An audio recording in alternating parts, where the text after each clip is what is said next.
Morning everyone. बच्चों, आज हम क्लास थर्ड में हिंदी सब्जेक्ट में क्या पढ़ने वाले हैं।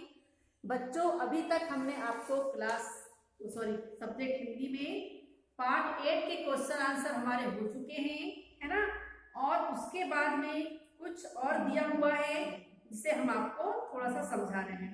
ओके, पार्ट को आप लोगों ने ध्यान से पढ़ा था, समझा था कि यह जो पार्ट है झीलों की नगरी, है ना। तो इस पाठ में राजस्थान के कश्मीर अर्थात उदयपुर की सुंदरता और उसकी विशेषता के बारे में इस पाठ में पूरा समझाया गया था। इनकी विभिन्न विशेषताओं को देख करके हमने क्या क्या देखा इसमें कि उदयपुर को साथ क्या बोला जाता है, झीलों की नगरी कहा जाता है उदयपुर को, क्योंकि यहाँ पर बहुत सारी झीलें हैं, जिसमें हमने कौन सी झील बताया था आपको, पिछोला झील, स्वरूप सागर, गोवर्धन सागर, फतह सागर, दूध तलाई, रंग सागर, कुमारी तालाब आदि। इस प्रकार से हमने यहाँ पर झीलों के बारे में पढ़ा था, है ना।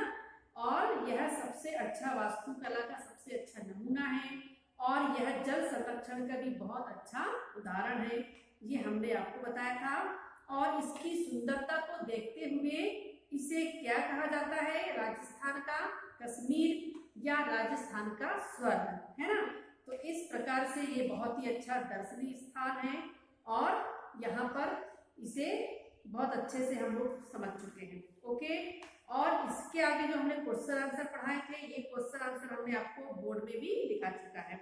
इसमें हमने देखा था वचन कि शब्द के जिस रूप से संज्ञा के एक या अनेक होने का पता चलता है उसे हम क्या कहते हैं, वचन। और वचन कितने प्रकार के होते हैं, 2 प्रकार के। कौन कौन से वचन होते हैं, एक वचन और बहुवचन। ओके, तो एक वचन किसे कहते हैं, वचन के जिस रूप से उसके एक होने के बारे में पता चलता है उसे हम क्या कहते हैं, एक वचन। और इसके उदाहरण हमने कौन कौन से बताए थे एक वचन के, जैसे कि घड़ा, पत्ता, लड़का, आंख, तारा, पुस्तक, है ना। और लड़का, बहुत सारे इस टाइप से हमने आपको उदाहरण बताया था। और दूसरा कौन सा है, इसका रूप वचन का बहुवचन। तो बहुवचन की क्या परिभाषा होगी कि शब्द के जिस रूप से उसके एक से अधिक होने के बारे में पता चलता है उसे बहुवचन कहते हैं। ओके, और इसमें कौन कौन से उदाहरण हैं, गाड़ियां, सब्जियां, मालाएं, कुत्ते, दवाइयां, कमरे। ओके, इस प्रकार से ये बहुवचन के उदाहरण है।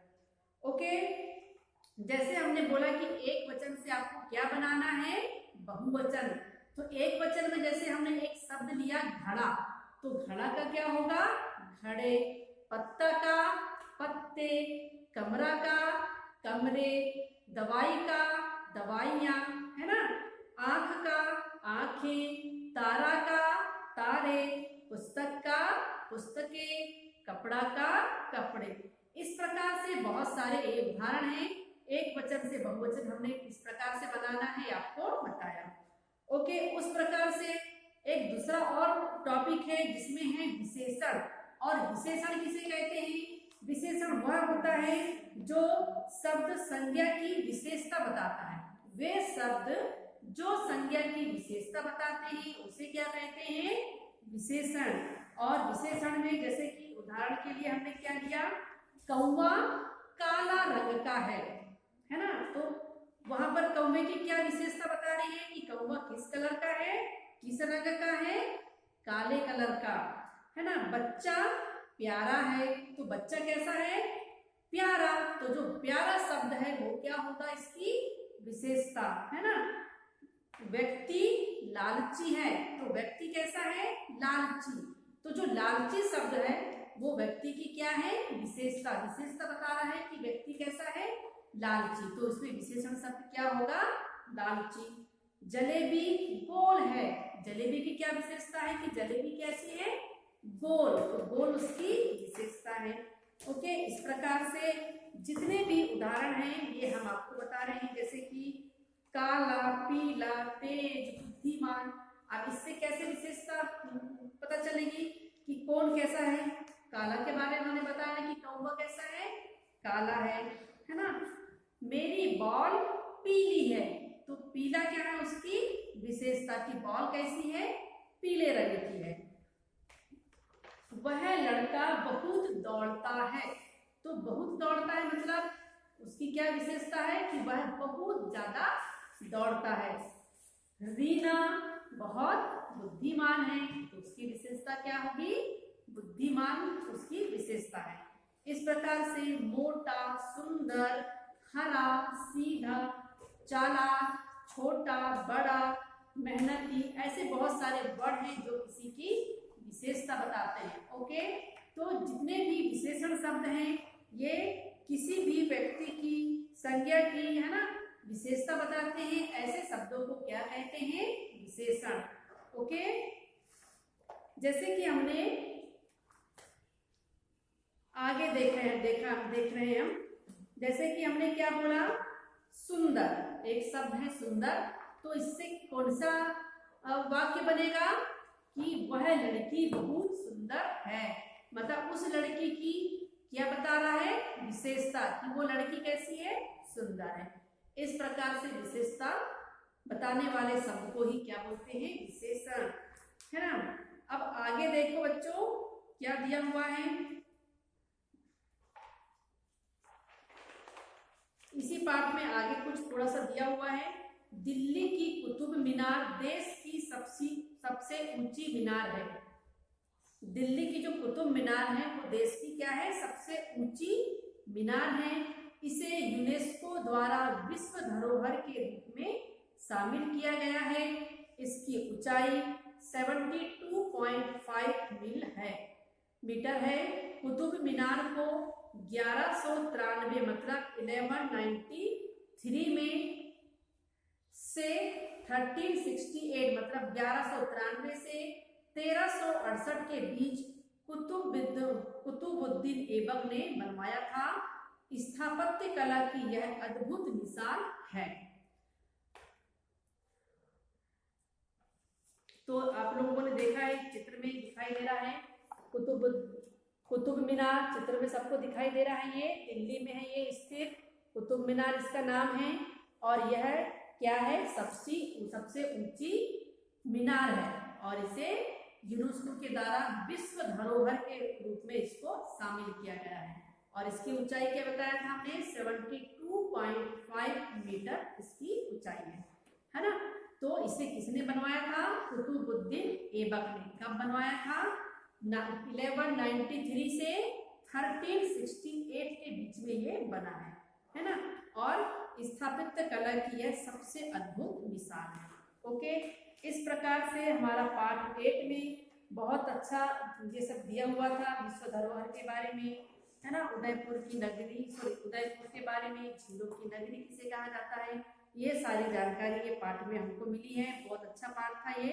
अब इस पाठ में जितने भी क्वेश्चन के आंसर है बच्चों, इसे आप लोग ध्यान से लिख लीजिए, और इसे लिखने के बाद आप क्या करेंगे, लर्न करेंगे और हमें सेंड करेंगे। ये हमारी पाठ्य पुस्तक की बुक में ये सारा वर्क हमने आपको समझाया। अब थोड़ा सा हम आपको अभ्यास पुस्तक में देख लेते हैं। अभ्यास पुस्तक में भी क्या दिया हुआ था, एक वचन का सही मिलान बहुवचन से करना है। ये हमने आपको कल लास्ट वीडियो में बताया था। ओके, पेज नंबर 5 में कुछ विशेषण शब्द से हमें क्या करना था, खालिस्तान, और ये भी हमने आपको बता चुके हैं। ओके, ये हमारा खालिस्तान कंप्लीट हो चुका है। एंड नेक्स्ट है, दिए गए विशेषण शब्दों के साथ उचित संज्ञा शब्द लगाते हुए वाक्य बनाकर कॉपी में लिखिए, जिसमें पहला शब्द है खट्टी, दूसरा है नया, तीसरा है हरा, चौथा है रसीला, पांचवा है सुंदर, हाँ, और चालाक। तो इन शब्दों के लिए क्या करेंगे, उचित संज्ञा शब्द लगा करके आप लोगों को इसका वाक्य बनाना है। आप लोग इसकी बनाने की कोशिश कीजिए। ओके, और अपनी कॉपी में लिख लीजिए। तो इस प्रकार से ये कंप्लीट हो चुका है हमारा पार्ट 8, है ना। और आगे भी जो अभ्यास पुस्तक में पेज नंबर 8 में जो दिया हुआ है, अभ्यास करो निपुण बनो, इसे आप लोगों को स्वयं करना है। जितना हमने पाठ्य पुस्तक में पढ़ा है उसी से छांट करके कुछ क्वेश्चन दिए हुए हैं। इन क्वेश्चन को भी आप लोगों को अपने हिसाब से करना है बच्चों, और नहीं बनेगा तो आप हमें पूछ सकते हैं, लेकिन आप लोगों को पहले पूछने के पहले इसे कोशिश करना है और खुद से करने की कोशिश करके इसमें लिखना है। ओके, इस प्रकार से आज हमारा पार्ट 8 कंप्लीट होता है और कल से हम नेक्स्ट वीडियो में आपको पार्ट 9 स्टार्ट करवाएंगे। तब तक आपको क्या करना है, पार्ट 9 को थोड़ा सा पढ़कर देखना है घर में, और पढ़ करके आप लोगों को जब देखेंगे आप लोग तो उसमें से आपको जब हम समझाएंगे तो बहुत अच्छे से समझ में आएगा। ओके, तो इसलिए आप लोग क्या करेंगे, पार्ट 9 को थोड़ा सा पढ़कर देखेंगे और कल से हम पार्ट 9 स्टार्ट करेंगे। Okay, thank you.